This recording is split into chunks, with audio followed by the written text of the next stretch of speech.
Hello friends, ఈరోజు millets తోటి దోశ పోసుకోవడానికి నేను ఏవేవి ఎలా చూపిస్తాను.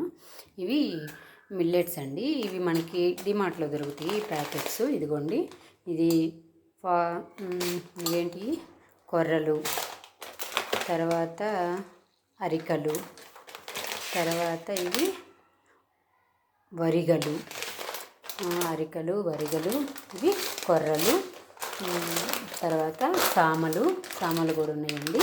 అంటే ప్రజెంట్ అయిపోయింది ఆ ప్యాకెట్. ఇవి ఇవి జొన్నలు.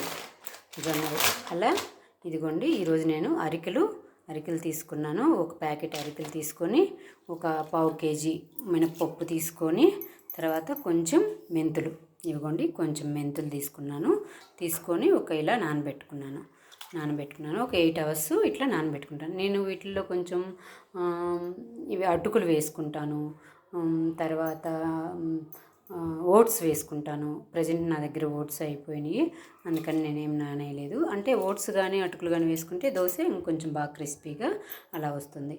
ఇట్లా ఇది బాగా గ్రైండ్ చేసుకొని ఒక 8 అవర్స్ నానబెట్టుకున్నాక తర్వాత మళ్ళీ మనం దోశ పోసుకుందాము ఫ్రెండ్స్.